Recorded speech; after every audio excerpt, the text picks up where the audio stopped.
Before all that, though, experts are warning of a rising threat of cryptocurrency fraud after the scams rose by 23% last year. Now then, today we're joined by somebody who knows just how dangerous they are. Lisa, whose identity we're protecting, invested in a scheme on social media which she believed was backed by our very own Martin Lewis. But things quickly spiralled, and before she knew it, scammers had stolen £40,000 from her account. It's just terrifying. Scared and too embarrassed to tell her friends and family, Lisa reached out to Trading Standards, where she was helped by scams officer Janet Quinn. Janet's here alongside Lisa today to share this shocking story.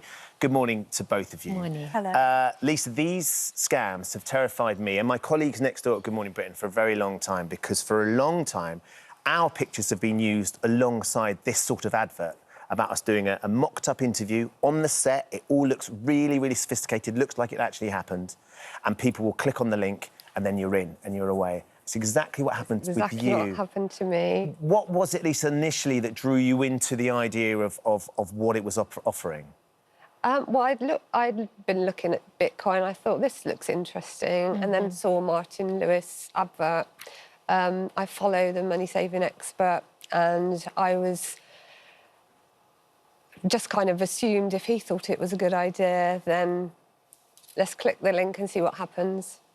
Now, you follow Martin, and Martin's always been very, very sort of clear and adamant that he doesn't advertise these things or these things as scams. Yeah. In amongst all which of that... I know now. You know now, but, of course, in that moment, you didn't know. No. So talk us through what happened once you clicked on and what that process became. So I received an email quite quickly from someone saying they were from a trading company. Could we arrange a time to talk? So I thought, yeah.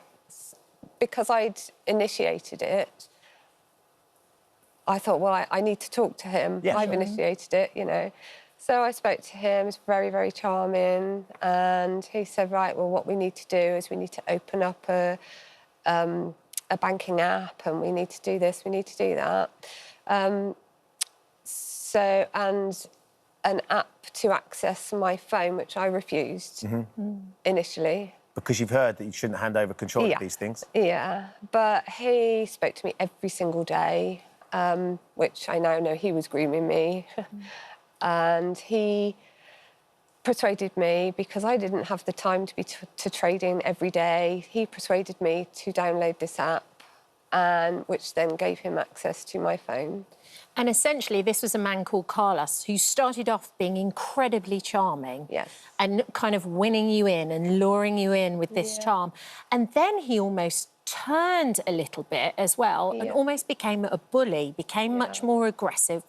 What happened?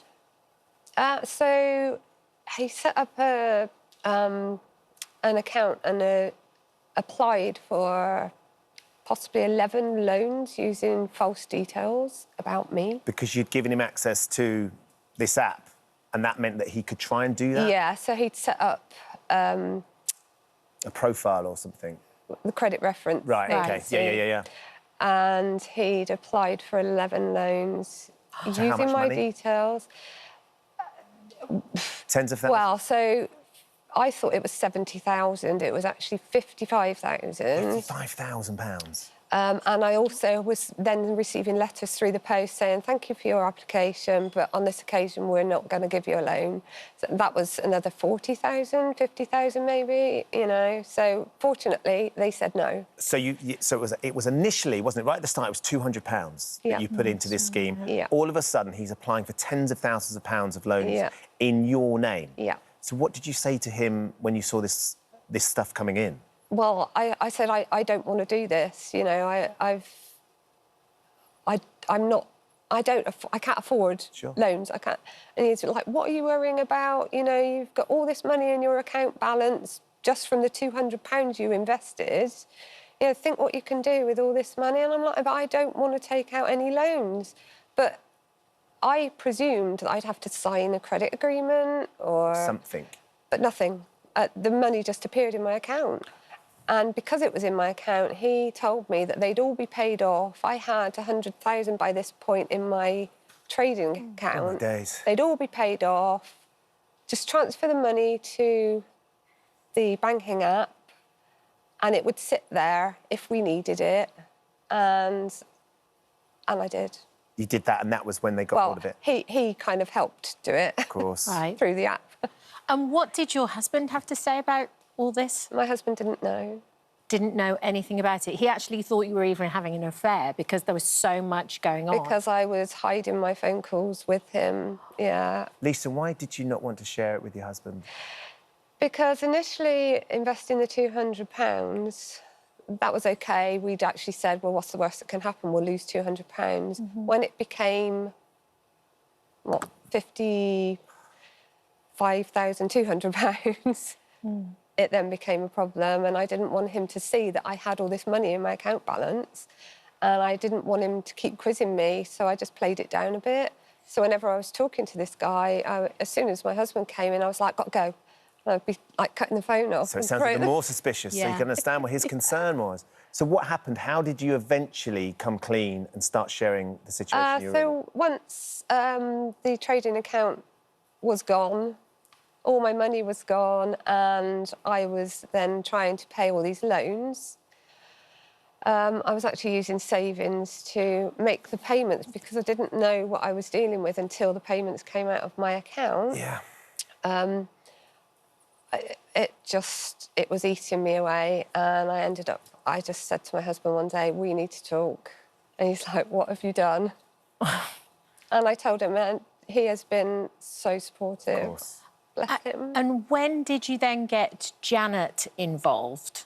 So when all the trading crashed and everything else, I contacted the Citizens Advice Bureau, who put me in touch with Trading Standards. And I have to say, without them, I don't know what would have happened. Oh, Janet, this is the sort of thing. I don't know if anyone's watched, we had this conversation, The Beekeeper, which is a brand new film with Jason Statham, which is exactly this. It's this story. We just needed Jason Statham to go and find Carlos. Every lady needs a Jason Statham. But it is. It's the scammer that gets control of somebody's money and then cleans out their accounts. Bitcoin has just shot up again, so you know that that's going to engage people's interest. We're all intrigued by cryptocurrency. How much of this are you seeing, Janet? Unfortunately, a lot. Lisa's story is such an awful story. Every time I hear it, it just makes me so sad because it's such a personal story. This has ruined her life. But we're seeing it a lot. Every month when we get complaints, there's always cryptocurrency up there because it's the big thing. Everyone wants to make some money. So what would be your advice? How can people protect themselves? Obviously, yes, and times are very tricky at the moment, so everybody does want to make the most of their money, but we need certain things in place to protect ourselves. So what would be your advice? Absolutely. I mean, I could talk all day about this, but I think the key things are always do your own research. So be really wary if you're approached by somebody else, by a cold call on the phone, a text message with a link to click on, a pop-up on your computer, anything on social media, which is what Lisa saw. Just be really, really wary. If you want to invest, do your own research, really think about it.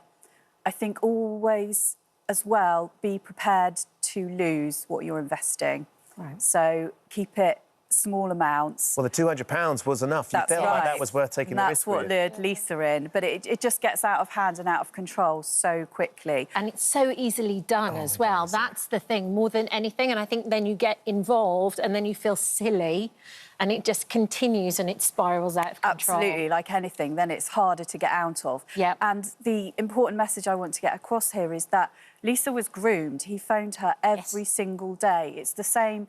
You do so much on this show about scams, which is great because it's really important to get the message out there. And Lisa's so brave today in sharing her story to try and help others because that's what they do. They're grooming you just like romance scammers. Talking of messages, I know that Martin's given us a message to share as well because this is such an important thing for him. He's so well trusted and he hates the idea of people like Lisa being duped by these things. This is what Martin says. I don't do adverts. I don't do adverts. I don't do adverts. Any advert you see with me in is a scam. I get 5 messages a day from people asking me, are they real? If someone is advertising something with me in it, it is a lie. I don't do adverts. And if someone is talking about an investment and saying I said it's a good investment, they are thieves, criminals trying to steal your money. Do not go near them. He's our version of Jason Statham, Yeah. isn't he? Doesn't have as many weapons, No. like actual explosive ones. I know, at least you're smiling while you're seeing Martin say that, because it all rings true now, of course, doesn't Yeah. it? What would you say to anybody at home who's looked at some of these things as intrigued? Because I think your daughter said, oh, Mum, we're thinking about investing in some cryptocurrency.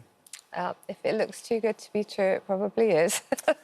Well, look, thank you so much for, as Janet says, being brave enough to come and share your story. Unquestionably, it's going to help some people, but it's really, really important that we all remember that message, particularly from Martin. If you see anything mocked up with us here in this studio, suggesting that we are supporting any sort of cryptocurrency, get-rich-quick trading scheme, it is a scam. We can't even say it, no, we let can't alone say promote it. I'm just so worried. It's just so awful. I'm so sorry that you've been through it. Thank you. But thank you very much for coming in and sharing. Thanks, Janet. Thanks, Janet.